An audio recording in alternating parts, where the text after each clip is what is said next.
বিচার বিভাগের নিরপেক্ষতা বা বিচার বিভাগের আপনার যদি নতুন করে আপনি যদি স্বাধীনতাকে পূর্ণ প্রতিষ্ঠিত করতে চান, সবচেয়ে বড় জিনিস এবং গুরুত্বপূর্ণ ফ্যাক্টর হলো যে রাষ্ট্র যখন পরিচালিত হচ্ছে এবং যারা রাষ্ট্র পরিচালনা করছে তারা এই সেপারেশন অফ পাওয়ার অথবা তারা জুডিশিয়ারি ইন্ডিপেন্ডেন্সকে সাপোর্ট করে নাকি না। জুডিশিয়ারির ইন্ডিপেন্ডেন্স কিন্তু একটা ভাইটাল একটা রোল, যেখানে একটি যে কোনো ডেমোক্রেটিক কান্ট্রিতে যদি একটা স্টেটকে ফুল অপারেশনালি অপারেট করতে হয়, this has to B separate. কিন্তু বাংলাদেশের প্রেক্ষাপটে আমরা যেটা বিগতকালে দেখে গিয়েছি সেটা হলো প্রত্যেকটি সময় যেই সরকারি দল ক্ষমতায় থাকে তাদের অনেকখানি ইনফ্লুয়েন্স থাকে বিচার বিভাগের সাথে। এখন বিচার বিভাগ সেপারেট হওয়ার এখন আমরা এই যে এখন নতুন যেই আপনার পদক্ষেপটা নেওয়া হয়েছে আপনার হলো সুপ্রিম কোর্ট সেক্রেটারিয়েট অর্ডিন্যান্সের মাধ্যমে, এইটা এখন অ্যাপ্লিকেবল, কিন্তু এইটা পরবর্তীতে কতটুকু যাবে এটা ইনশাল্লাহ আগামীতে যখন একটি সরকার গঠিত হবে তারপর আমরা দেখব ওনাদের মাইন্ডসেটটা কিরকম এটাকে অপারেশনে কন্টিনিউ করে যাওয়া। সবচেয়ে বড় জিনিস এটা হলো ইন্ডিপেন্ডেন্স স্ট্যাবলিশ করার জন্য specially for the judiciary most important factor হলো যে ইনস্টিটিউশনাল রিফর্ম থাকতে হবে। সো আমরা যখন একটা পিরামিডের স্ট্রাকচার দেখি, পিরামিডের স্ট্রাকচার আপনি দেখবেন উপরের স্তরে যেই ব্যক্তি উনি যেই মাইন্ডসেটে কাজ করবে তার পরবর্তী স্টেপের মানুষজন ওই সিমিলার পদক্ষেপে কাজ করবে। আমি যদি সেপারেশন অফ পাওয়ারকে রেসপেক্ট না করি, আমি যদি রুল অফ ল এস্টাবলিশমেন্টকে প্রাধান্য না দেই, তখন সেই ক্ষেত্রে আপনি দেখবেন যে বিচার বিভাগ এই যাবৎকাল আমরা যেভাবে দেখে এসেছি তারা সবসময় কোনো না কোনো পলিটিসাইজ একটা ইম্প্যাক্ট একটা পলিটিসাইজ ইনফ্লুয়েন্সের মধ্যে তারা আক্রান্ত ছিল, এইটা কন্টিনিউ করে যাবে।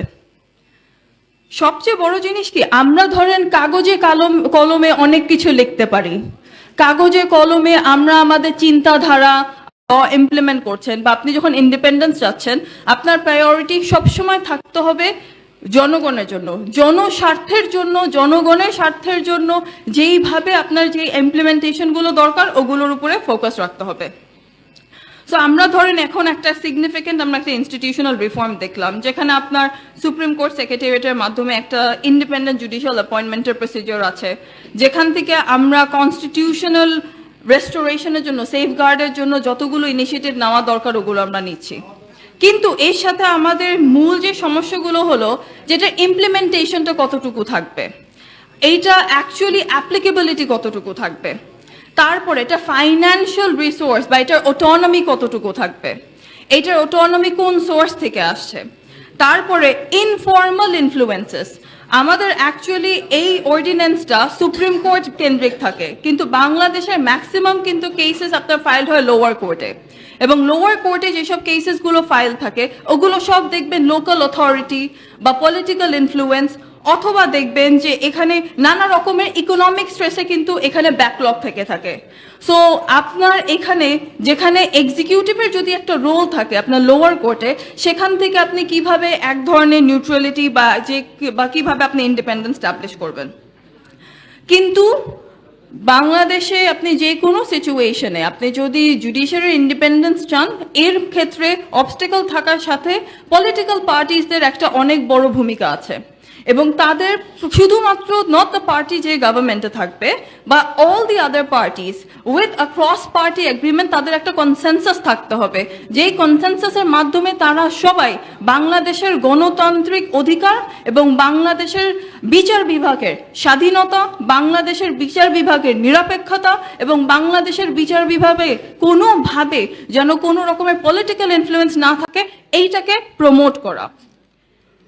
কিন্তু সবকিছুর মূল সমস্যাটা দাঁড়ায় যে এখানে অ্যাকাউন্টেবিলিটিটা নেই।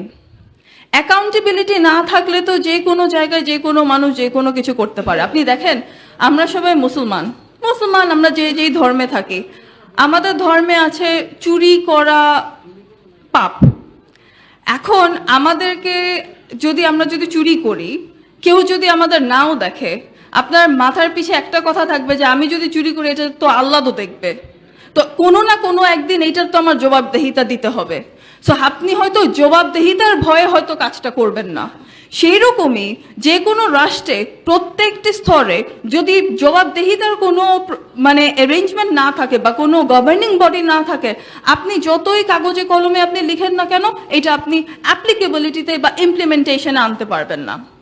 তার পাশাপাশি যেটা প্রয়োজন সেটা হলো ট্রান্সপারেন্সি, সেটা হলো স্বচ্ছতা। আপনি এখন যখন জুডিশিয়ারিতে কোনো একটা ব্যক্তিকে অ্যাপয়েন্ট করবেন, আপনি জুডিশিয়াল কমিটির মাধ্যমে, এই কাউন্সিলের মাধ্যমে বলেন কাকে অ্যাপয়েন্ট করছেন, কিভাবে অ্যাপয়েন্ট করছেন, এখানে কোনো ব্যক্তি স্বার্থ আছে কিনা, বা এখানে পুরো সিস্টেমটা কিভাবে কাজ করছে, এগুলোর উপরে ফোকাস রেখে ইভেন্চুয়ালি কাজ করা উচিত। মূল কথা, সময় অল্প এই কারণে আমি এখন শেষ করতে যাব একটা লাস্ট কথা বলে, সেটা হলো প্রত্যেকটি স্তরের মানুষকে গণতান্ত্রিক অধিকার, স্বচ্ছতার এইটার মাইন্ডসেট থাকতে হবে। এই মাইন্ডসেট থাকলেই আপনি কিন্তু বিভিন্ন স্টেজে, সেটা লেজিসলেচার, এক্সিকিউটিভ, জুডিশিয়ারি, সব জায়গায় আপনি নিউট্রালিটি স্টাবলিশ করতে পারবেন, ইন্ডিপেন্ডেন্স স্টাবলিশ করতে পারবেন, বাংলাদেশের ডেভেলপমেন্ট হবে, বাংলাদেশের মানুষের গণতান্ত্রিক অধিকার পূর্ণ প্রতিষ্ঠিত হবে। কিন্তু এই মাইন্ডসেটে কাজ না করলে আমরা বছরের পর বছর এখানে বসে মিটিং করে যাব, কিন্তু কোনো উন্নতি হবে না। ধন্যবাদ সবাইকে। আসসালামু আলাইকুম।